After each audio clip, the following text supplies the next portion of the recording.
What's up everyone, welcome back to another review. I'm Jordan and this is going to be a review for The Gentlemen, which is directed by Guy Ritchie, who returns to the crime movie genre after a bit of a hiatus with Aladdin and King Arthur.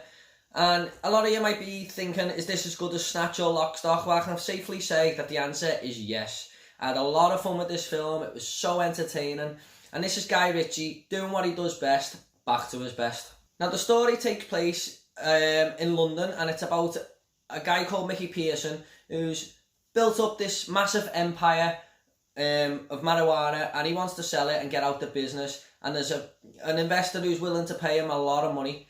Now this word gets out on the street and a lot of people want to sort of get in there and get their own slice due to jealousy and a bit of greed, and they don't want him to walk away so easily.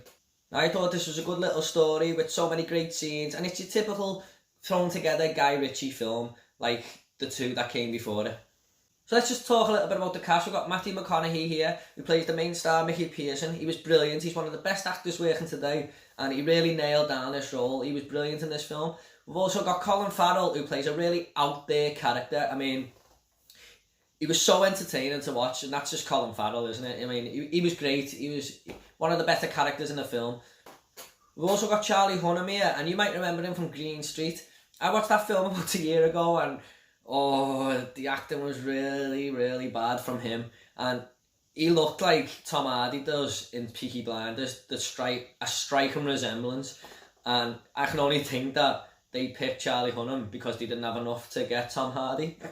Of course, I'm joking there. Charlie Hunnam is one of the best characters in this film, and it's him and Hugh Grant who really tell the story. It's like them two going back and forth at each other, and most of the scenes that this film has with them two in were some of the best scenes in the film, and him and Hugh Grant were my favourite characters in this film.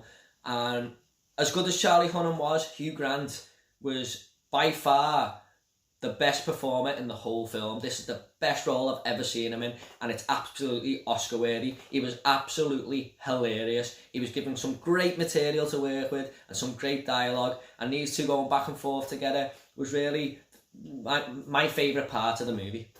So Guy Ritchie is known for putting great screenplay together and writing great films, and Lock, Stock and Snatch really are great examples of that.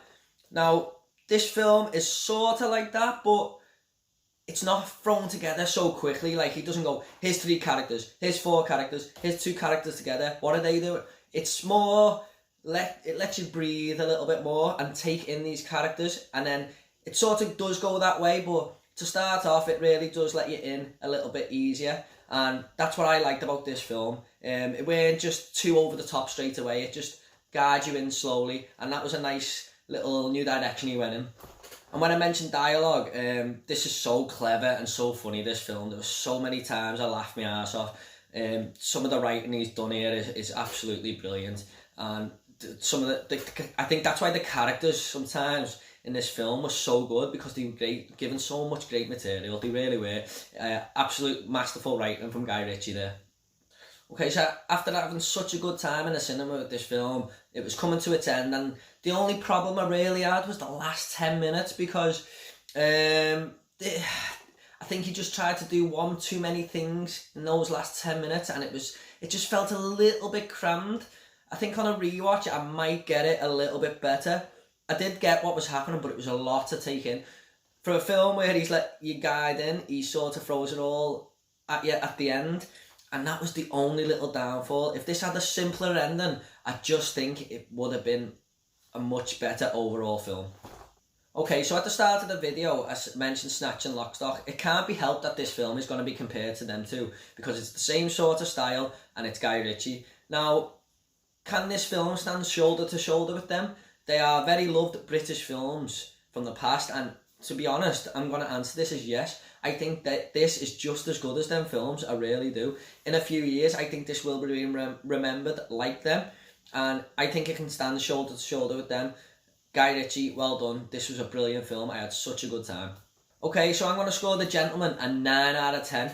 I probably would have given it a 9.5 or maybe even a 10, which is really, really high for me. I don't usually rate films so highly, but it was just that last 10 minutes that really just threw it off a little bit. But if you like your British crime, if you like crime movies, if you like Lock, Stock and Snatch, then this film is definitely for you. Okay, so on my Instagram page where I leave mini reviews, I usually put a little fun fact on the end, and I might start putting these in these movie reviews. I'll leave the link to my Instagram down below.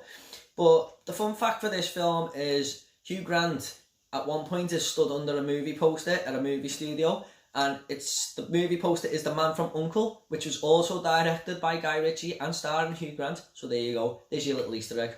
Okay guys, I hope you enjoyed this video. I've got more reviews coming. If you want more, maybe subscribe, and it's not just reviews I'll be doing on this channel. I've got a lot of other ideas as well, and I'm really excited to carry on this YouTube journey. Thank you very much, see you later.